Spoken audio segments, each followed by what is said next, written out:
Momento Anefac. Bem-vindos a mais um episódio do podcast Momento Anefac.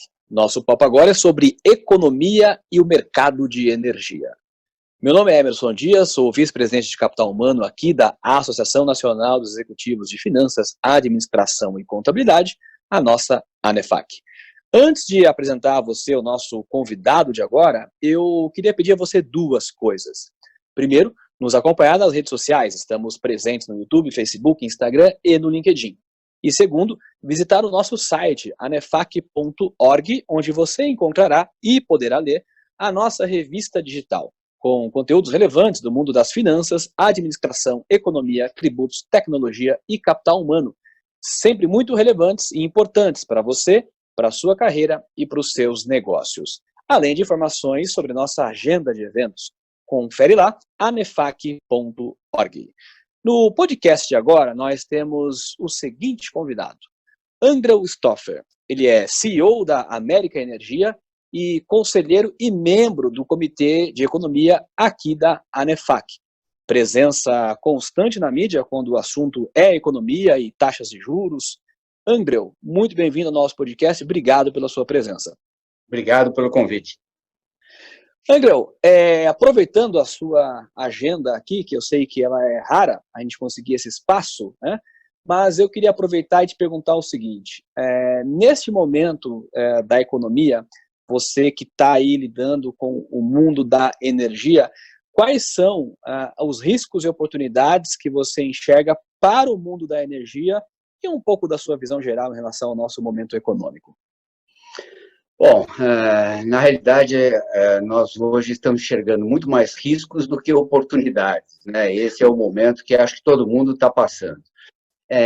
Na parte de energia, a gente tem que fazer uma segmentação entre, primeiro, cada segmento de energia e, segundo, cada mercado de energia, né? Quando a gente fala de segmentos, nós estamos falando entre geração, distribuição, transmissão, comercialização e o próprio consumo da energia, né? Então, cada um desses segmentos é afetado de forma diferente nessa crise. Por exemplo, a parte de transmissão de energia, ela é menos afetada porque as linhas de transmissão, as transmissoras operam sob um regime que se chama RAP, Receita Anual Permitida, que isso é, digamos assim, suportado por todos os consumidores, então essa receita ela é menos afetada nesse segmento. Por outro lado, você tem as distribuidoras e a ANEEL, que é a agência reguladora de energia elétrica, ela já se manifestou dando um certo alívio para as distribuidoras e, por outro lado, impedindo o corte de energia daqueles que não pagarem o fio, né, que não pagarem a distribuidora de energia. O risco maior e os impactos maiores vão para os setores, obviamente, de geração, de comercialização e de consumo, né? E aí nós temos uma divisão, quando a gente fala de tipos de mercado, entre o mercado regulado e o mercado livre. Nós temos no Brasil esses dois mercados, como em vários países do mundo.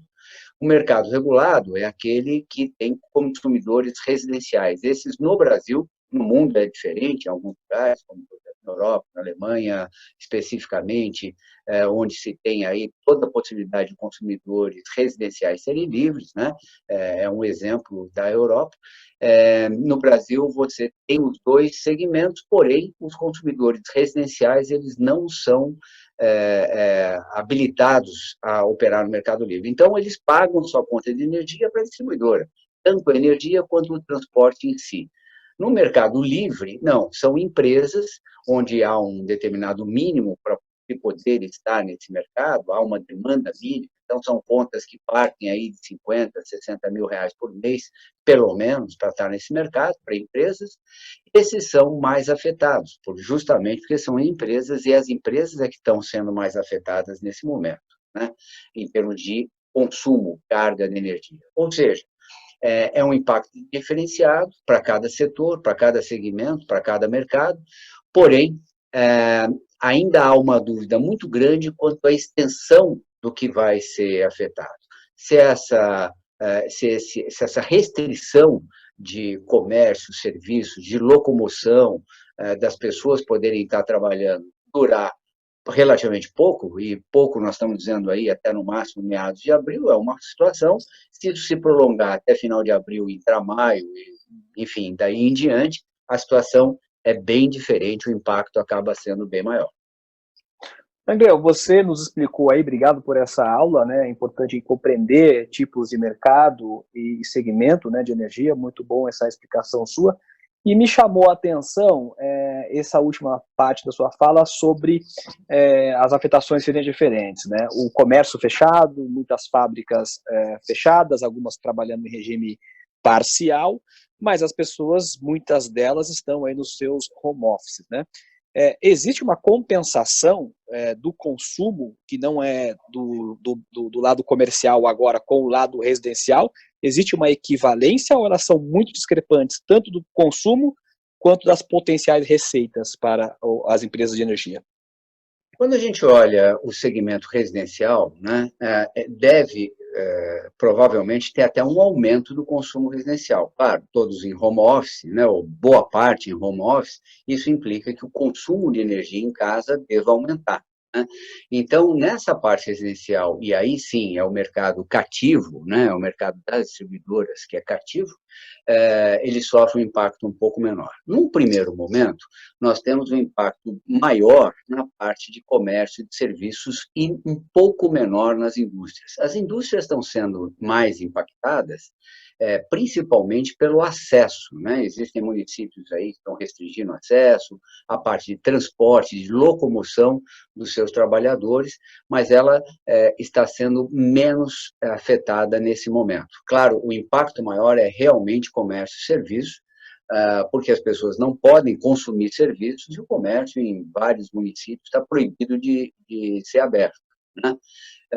E aí é que a gente faz uma distinção. Essa crise que nós estamos vivendo, que é sem precedentes, porque é uma crise de saúde, né? A última crise com esse impacto que a gente tem notícia e aliás, um impacto muito maior, que passagem, a gripe espanhola de 100 anos atrás. O que nós tivemos aí como 2001, com o início com a gripe suína e outros, a SARS e tudo mais, quer dizer, foram muito menos impactantes, né? Não dá nem para comparar com o que a gente está tendo hoje. As outras crises econômicas, e tivemos várias ao longo aí dessas últimas décadas, né? A mais relevante é de 2008, 2009, que foi uma crise imobiliária, originada nos Estados Unidos, e ligada a derivativos. Então, era uma crise financeira que provocou uma queda dos preços de ativos reais e não tão grande queda dos ativos financeiros se recuperaram relativamente rápido, né? Os ativos reais demoraram um pouquinho mais. Essa crise é uma crise de saúde e ela tem reflexos econômicos e financeiros. Quanto menos durar esse confinamento, vamos chamar assim, os efeitos ficam mais restritos à parte financeira, né? É um problema de caixa, é um problema momentâneo, circunscrito a um mês, praticamente, é mais fácil de suportar e ultrapassar. Se isso demora mais, vamos pegar um outro extremo, que isso demore 4, 5 meses, então os reflexos econômicos são muito mais graves, né? A incapacidade das pessoas de arcarem com suas contas, o desemprego passa a ser extremamente elevado, a parte de empresas em geral vão ter muita dificuldade, ou teriam muita dificuldade na sua própria sobrevivência, então o impacto econômico é maior. E isso hoje é que está no centro da discussão do que se faz. Essa é uma crise em que eu tenho dito que muitos sabem como entrar em determinada situação, nessa situação de confinamento, mas ninguém sabe como sair, né? É relativamente fácil tomar a decisão de prefeitos, governadores, enfim, de fechar o comércio, impedir a circulação, enfim, restringir uma atividade econômica em prol da saúde. Por quê? Porque é um exemplo, alguém fez, o outro segue, ninguém quer ser culpado por isso, né? Se der alguma coisa em termos de contágio um pouco maior, então é fácil tomar essa medida. Agora, como sair disso? Como reverter essa medida é uma decisão muito mais difícil, né? Eu vou dar um exemplo que eu acho que ilustra bem, né? Ninguém discorda, imagino eu, que se os limites de velocidade em estradas, em geral, fosse de 20 quilômetros por hora, todos acho que concordam que com um limite desse não haveria praticamente mortes, né, nas estradas. E por que a gente não adota isso? Por que em determinadas estradas a velocidade máxima é de 80 ou 120, enfim? Porque isso se convenciona, não é algo explícito, é algo implícito, é algo que é admitido, mas ninguém explicita e calcula, né? Mas é admitido que isso é razoável para se poder locomover pelas estradas. Se fosse 20, seria insuportável ou inaceitável, melhor dizendo, uma situação dessa. Implicitamente nessa decisão, existe uma aceitação de que vão ocorrer acidentes, vão ocorrer mortes, por mais que se deem conselhos ou se deem diretrizes para se dirigir de forma segura nessas velocidades. É inerente à própria velocidade, isso vai ocorrer. Se a gente fizer uma analogia, uma situação dessa, por que é mais fácil adotar 80 ou 120? Porque isso é aceito mundialmente, existe uma determinada norma, existem exceções. Na Alemanha, por exemplo, as autobahns, as estradas de alta velocidade, não têm limite, né, de velocidade. Mas quando a gente fala, num caso de uma pandemia desse tipo, começa a se ter que enfrentar esse dilema, né? Ou seja, até que ponto é aceitável? Por isso que eu digo, entrar numa situação dessa é mais fácil do que sair, porque entrar, alguém fala, ok, vamos preservar a vida. A partir de que ponto se pode aceitar um determinado número de casos e de mortes, né? É uma decisão difícil, sem histórico, sem precedente, e que aí sair dessa crise vai ser um pouco mais difícil por conta disso. Obrigado, Angel. É ótima a sua comparação aí com os limites de velocidade. Acredito que fica claro para todos que estão nos ouvindo exatamente a dificuldade da decisão de saída dessa questão do confinamento, né? Muito, muito bom o teu exemplo. Voltando a falar um pouquinho de economia, quando você fala do mercado regulado, que as pessoas hoje no Brasil, né, o consumidor da sua residência só pode usar este tipo de mercado, não pode usar o livre, eu me lembro de muitas falas do atual ministro Paulo Guedes, onde ele fazia essas comparações, né? Nos Estados Unidos o cara tem lá uma quantidade enorme de fornecedor de energia que ele é livre para escolher e tal. Aqui a gente está na mão de um, dois, etc., coisas do tipo, né? Fazia essa comparação também, faz essa comparação com bancos, etc. É uma fala muito comum do ministro Paulo Guedes. E a gente sempre entendeu que este governo seria um governo de muitas reformas, né, de cunho liberal para a economia. Porém, diante de uma situação como essa, que a decisão de fazer o confinamento é fácil, mas sair não será, né, e isso tem impacto na agenda do Congresso, né? Como ficam essas reformas agora? E aí a pergunta é um pouco mais complicada talvez para você. Quais reformas perderam eficácia, né? Não fará mais sentido se fazer reforma pós uma crise dessa, na sua percepção? Bom, vamos lá. Assim, eu acho que antes vale a pena a gente considerar a questão do impacto econômico dessa crise para o Brasil esse ano, né? Nossa estimativa é, hoje, de que o PIB deve ficar entre 0 e menos meio, ou seja, a gente vai ter uma recessão esse ano, uma retração econômica. Eu acho que isso, se a gente não pode computar também todo esse fato de uma recessão, de uma queda aí de perspectiva de crescimento do PIB, simplesmente ao coronavírus. Isso vem já do ano passado, a partir de janeiro, a gente já alertava que o crescimento desse ano seria um pouco menor do que o estimado anteriormente. Vamos lembrar que a gente, quando houve a aprovação da reforma da Previdência no ano passado, entre o terceiro e o quarto trimestre, havia essa expectativa de talvez se crescer 2,7% em termos de PIB esse ano. O quarto trimestre já mostrou um desempenho fraco, né? É o que se chama em economia, dar um carry-over para o ano seguinte, né? Um carregamento para o ano seguinte. Então, ali já era um sinal de que esse ano o PIB não cresceria esses 2,7%. Vários analistas reduziram para 2,5%. Nessa época, a gente já achava que seria algo em torno de 2,2% ou 2,3%. Né? E quando começou em janeiro, falando em reformas, Aí veio, de certa forma, um balde de água fria, porque as reformas que estavam, ou sempre foram cogitadas na sequência, a reforma administrativa e a reforma tributária. Eu, particularmente, acho que a reforma administrativa é prioritária. A reforma tributária, a gente pode já falar um pouquinho sobre ela, mas a reforma administrativa, ela provê realmente uma economia de gastos para o país. O país não suporta os gastos que tem com os governos, né? Os governos custam muito para o país. Então, a reforma administrativa poderia conter esse gasto e reduzir esse gasto, abrindo até uma janela para que a reforma tributária fosse talvez até um pouco mais ousada e mais amena no sentido do bolso do contribuinte.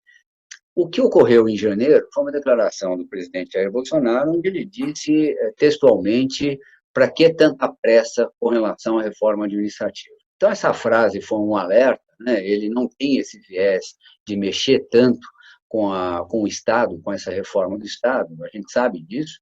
A reforma da Previdência aprovada no ano passado foi mais um esforço da equipe econômica, capitaneada pelo Paulo Guedes, e um esforço até do próprio Congresso, né, do Rodrigo Maia, enfim, mas com isso a gente revisou nessa época a estimativa de crescimento do PIB para esse ano para algo em torno de 2%, como sendo o seu limite superior, né? Talvez 1,9, 1,8, em torno de 2%. Então, o que a gente tem que olhar com essa estimativa de crescimento do PIB agora negativa, né, para esse ano, ou zero, na melhor das hipóteses, nós estamos falando de uma queda de 2 para isso daí, para esse número. As reformas, a reforma tributária, só falando um pouquinho da reforma tributária, que ela sempre foi cogitada, ou pelo menos se coloca isso como necessário, a gente não sabe qual é a reforma tributária que a gente está fazendo. Se a gente juntar 10 cidadãos dos mais variados segmentos, trabalhadores, empresários, governo, enfim, e perguntar o que é reforma administrativa, nós vamos ter 10 respostas diferentes, provavelmente. Alguém vai dizer que a reforma tributária, alguém vai dizer que a reforma tributária tem como função diminuir o esforço do empresário em cumprir com as obrigações, que é um inferno cumprir com todas as obrigações tributárias que existem no Brasil, que precisa simplificar e etc, etc. Se falar com o governo federal vai dizer, olha, nós precisamos fazer uma reforma tributária para tributar de forma mais justa. Né? O profissional liberal ele tem que ser mais tributário, porque aquele que está no regime EIRELI, ele paga menos imposto do que o assalariado, enfim, o governo enxerga de uma outra forma. Se a gente falar com o governo federal, se a gente falar com governos estaduais, eles vão dizer, olha, eu preciso avançar mais em serviços, porque hoje 70% do PIB é serviço e o Estado arrecada pouco em cima disso, arrecada em cima de mercadorias, a gente quer um pouco dessa fatia, as prefeituras, pelo contrário, não querem ceder essa fatia. Né?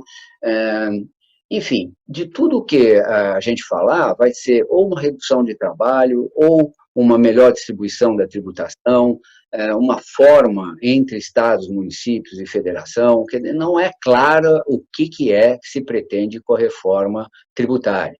E daí é que eu digo que isso é um perigo face à situação hoje. Existem os conselhos das fazendas estaduais, que, enfim, tem uma questão de autonomia dos estados, né, que a federação não pode ferir. Então, eu acho que é uma reforma muito complicada e, de novo, se fosse feito primeiro a reforma administrativa, reduzindo a necessidade de recursos do governo, teria mais facilidade de fazer uma reforma tributária sem pesar no bolso do contribuinte mais pesadamente. Eu acho que com essa turbulência toda que nós estamos vivendo, as reformas em geral vão ficar no segundo plano, com um foco muito maior de como é que nós podemos recuperar a economia, porque não dá para desperdiçar 2 de 4 anos de um governo, né? Na realidade é isso. O primeiro ano, a vitória foi praticamente aquela atrasada de 2017. A reforma da Previdência não fosse aquele episódio com o procurador Janot, que teria sido aprovada. né? Então, nós gastamos um ano, o ano 19, para aprovar algo que basicamente poderia ter sido aprovado lá atrás. Agora, esse ano, que se esperava muito, né, de outras reformas e do impulso na economia, aconteceu esse episódio, então é um ano bastante sacrificado. A gente precisa, não, nesse momento, infelizmente, concentrar esforços em salvar a economia, né? Otimizar, melhorar e etc., fica lá para frente. E dentro dessas reformas, eu ainda acho que cabe mais a reforma administrativa na redução do tamanho do Estado, nesse momento, de forma muito mais agressiva do que outras reformas. Muito bem, é como se a reforma administrativa fosse um aperitivo para reduzir a fome depois, né? E aí você poderia fazer uma reforma tributária mais eficaz, se é isso que eu compreendi. Andrew, para a gente caminhar para o final, eu queria fazer duas perguntas aqui de um cunho mais filosófico para você, tá? A primeira pergunta é o seguinte: você, como um homem de energia e da economia, há luz no fim do túnel ou há um túnel no fim da luz? Sempre há luz no fim do túnel, né? Sempre se sobrevive e segue em frente, né? Disso eu não tenho dúvida, né? A gente evoluiu muito como mundo, e se a gente olhar o que essa crise, se a gente olhar com uma perspectiva mais histórica, nós estamos vendo uma reação mundial com relação a casos, né, relativamente menores em termos de número do que outras pandemias ou outros problemas que já existiram no passado, né? O mundo responde de uma forma mais rápida e melhor, né, sobre o aspecto de saúde, né? Não sei se sobre o aspecto econômico, que efeito isso aí vai trazer, mas a gente, nesse aspecto, nós melhoramos, fomos mais eficazes, né? Se isso tivesse ocorrido talvez há 30 ou 40 ou 50 anos atrás, as consequências seriam talvez muito mais dramáticas, né? Então, eu acho que existe essa melhora. É uma coisa que vai passar, não tenha dúvida, vai passar. Acho que vão ter consequências, num primeiro momento, maiores, até em termos comportamentais, porque mesmo que passe e todo mundo volte a trabalhar normalmente, vai ainda haver um receio de repiques, de comprometimento de gastos, do que pode acontecer no futuro. Então, essa recuperação econômica vai demorar um pouco mais, vai ser um pouco mais sofrida, e acho que o comportamento da população vai ser um pouco diferente. Tanto, obviamente, em hábitos de higiene, isso deve permanecer, né? Alguma coisa adquirida, esses hábitos é saudável que seja assim, né? Mas também um pouco de filosofia de vida. Acho que o susto foi grande para muita gente e vai, em termos de como encarar a vida, falar, eu talvez precise viver um pouco mais, né? Esses efeitos comportamentais é capaz de ter um reflexo por conta dessa crise. Muito bem. A minha última pergunta, que é uma segunda pergunta filosófica, acho que você já respondeu, mas você sempre nos surpreende. O que você espera que o Brasil aprenda ao superar essa crise? O que você gostaria que o brasileiro tivesse no seu DNA pós-superação da Covid-19? Eu acho que uma das coisas que vai ficar, essa questão da saúde, da higiene, isso daí, eu acho que é muito bom. A gente tem um problema no Brasil de saúde originário de higiene, né? Isso leva a muitos casos de atendimentos e tal, por até um comportamento que é muito simples, né? Se ter esses hábitos de higiene que não se tem. Então, eu acho que esse é um ponto. E outro ponto, eu acho que o brasileiro vai passar a enxergar a vida de uma forma um pouquinho diferente, né, em termos de filosofia de vida, né? Vai acabar mudando um pouquinho as relações entre as pessoas, parentes e tudo mais. E acho que também, em termos econômicos, vai começar a fazer algumas reflexões que podem ser importantes. Por exemplo, as pessoas que entendem, porque a gente fala muito de crise, quem está em casa e tal, mas aquele que não está podendo abrir o seu bar, ou cortar cabelo de alguém, o mecânico que não está podendo abrir a sua oficina e trabalhar, né? Tem muita gente assim afetada por essa crise e que vive para comer, não é que tem sobra para poder esperar muito tempo. né?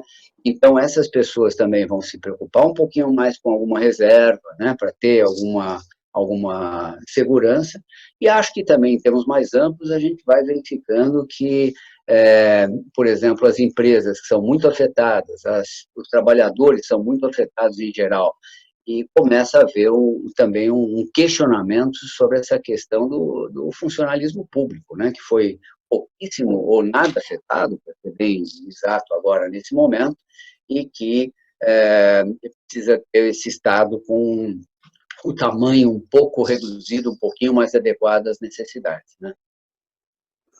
Muito bem. Muito obrigado, André, pela sua participação aqui no nosso podcast ANEFAC. Sempre um prazer recebê-lo. E vamos todos juntos, né? Afinal, a luz aí no fim do túnel. E eu que agradeço o convite e vão as mesmas esperanças, né? A certeza de que vai passar e a esperança de que passe rápido. Tá certo. Bom, esse foi André Stoffer, CEO da América Energia e conselheiro e membro do Comitê de Economia aqui da ANEFAC. Bom, além deste podcast, a ANEFAC disponibiliza para você textos, vídeos, sempre com informações relevantes. Por isso, visite o site da ANEFAC, que é anefac.org. E acompanhe a ANEFAC nas redes sociais. Estamos no LinkedIn, YouTube, Facebook e Instagram. Eu sou Emerson Dias, vice-presidente de Capital Humano, e este foi mais um episódio do podcast Momento ANEFAC. Não se esqueça, compartilhe esse podcast com seus familiares, amigos e colegas de trabalho, e até o próximo episódio.